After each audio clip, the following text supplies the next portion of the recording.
নিশা সওদাগর, তাকে চিনে না বাংলাদেশে এমন কোনো মানুষ নেই। তাকে টিভিতে খারাপ দেখলেও বাস্তবে তার মন মানসিকতা অনেকটাই ভালো। সে নামাজ নিয়ে কি কথাটাই না বললো, চলুন শুনি। কুল্লু নাফসুন জায়কাতুল মাউত, প্রত্যেক প্রাণীকে তার মৃত্যু স্বাদ গ্রহণ করতে হবে। এইটাই আল্লাহ, এটা কায়নাতের মালিক। এই জন্য উনি আল্লাহ, উনি আমাদের জীবন দান করেন এবং উনি নেন। মৃত্যু হচ্ছে আসলে আল্লাহর সাথে সাক্ষাৎ। মৃত্যু হচ্ছে একটা পিরিয়ড, এটা আল্লাহর সাথে সাক্ষাৎ। তো এই জন্য দুনিয়াতে যা করি সেটা যাতে আমরা বুঝে শুনে করি। এই জন্য আমল, মৃত্যুর পর সমস্ত আমল বন্ধ হয়ে যায়।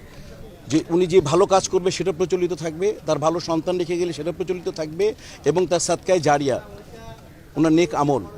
তা আমরা সবাই মিলে তাকে ইনশাআল্লাহ দোয়া করব। যেটা আমার বড় ভাই বললেন যে আমরা সবাই মিলে এখন ওনার প্রয়োজন আমাদের সবাই দোয়া করা, যেভাবে হোক, যে যেখান থেকে পারি স্মরণ করা, তাকে জাস্ট স্মরণ করা, জিকির করা, এটা সবচেয়ে গুরুত্বপূর্ণ বিষয়।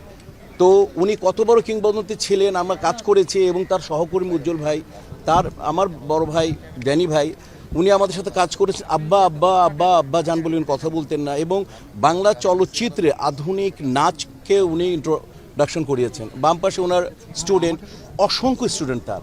এবং খালি এটা তো গেল, উনি টেকনিশিয়ানস, ডান্স মাস্টার, কোরিওগ্রাফার। উনি অসংখ্য শিল্পীদেরকে উনি নাচ শিখিয়েছেন, শাবানাজি থেকে আরম্ভ করে ববিতা আপু, সূর্যজিতা আপু, না স্যার, সবাইকে উনি উনি নাচ শিখিয়েছেন, মানে সবাই তার ছাত্র। তো এই লোকের আসলে একটা অ্যাচিভমেন্ট পাওয়া উচিত ছিল। মানে আমরা করি কি যে আমরা অ্যাচিভমেন্টটা অনেক দেরিতে দেই।